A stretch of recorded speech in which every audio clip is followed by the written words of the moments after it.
এবার দেখেন, আমি যেই সম্পদটা দান করে দিই ওই সম্পদটা আমার নিজের, যেই সম্পদটা দান করে দেন ওইটা আপনার নিজের।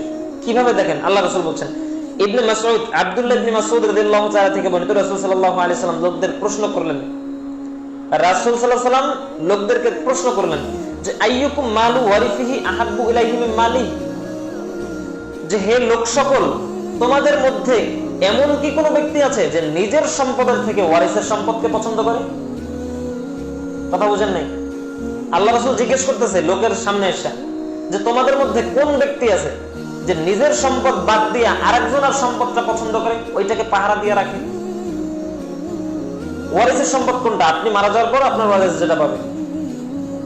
তো আপনি এখন সম্পদ বর্তমান আপনার, তো আপনি এখন আপনার সম্পদকে বেশি পছন্দ করেন না যখন আপনার ছেলের হয়ে যাবে তখন বেশি পছন্দ করবেন? নিজেরটা, নিজেরটাই তো সবচেয়ে ভালো।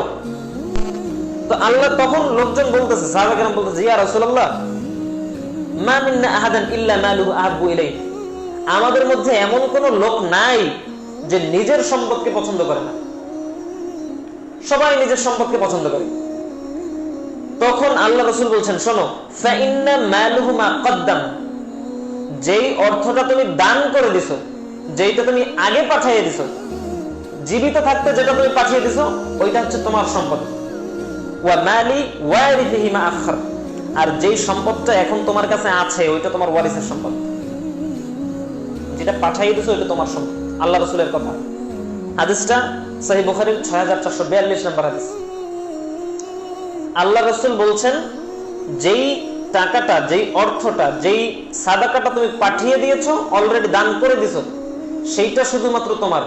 আপনার হাতের মুঠে যদি 100 টাকা থাকে অথবা 1000 টাকার 100টা নোট থাকে, আর ওই অবস্থায় যদি আপনার মৃত্যু হয়, তখন ওই টাকাটা কার বলেন তো? ওয়ারিসের। আপনার গায়ে যে জামাটা থাকবে ওইটাও রাখবেন, ওইটা আপনার ওয়ারিসের। আপনি ভাত খাইতেছেন, ভাত সহজ উদাহরণ, ভাত খাইতেছেন, ভাত মুখের কাছে নিবেন, মুখে দিছেন, আর অর্ধেক হাতে নিয়ে, হাতে আছে এখন, ওই অবস্থায় আপনার মৃত্যু হয়েছে, তাহলে হাতের যে ভাতটা নিজের জন্য উঠেছিলেন ওইটা কার বলেন তো? ওয়ারিসের। ওইটা আপনার না। তার মানে আপনার সম্পদ ওইটাই যেটা আপনি দান করে দিয়েছেন অলরেডি, যেটা আপনি দান করে দিয়েছেন ওইটা অলরেডি আপনার সম্পদ। কিন্তু যেটা আপনি এখনো নিজের কাছে গচ্ছিত রাখছেন যে আমি এই বাড়ি করব, এই সম্পদ করব, এই করব, ওইটা আপনার না। যা করবেন সবই আপনার ওয়ারিসের। ওইটা দিয়ে আপনার 4 আনার ফায়দা নেই, 4 আনার ফায়দা নেই। যেটা দান করতেছেন ওইটাই আপনার।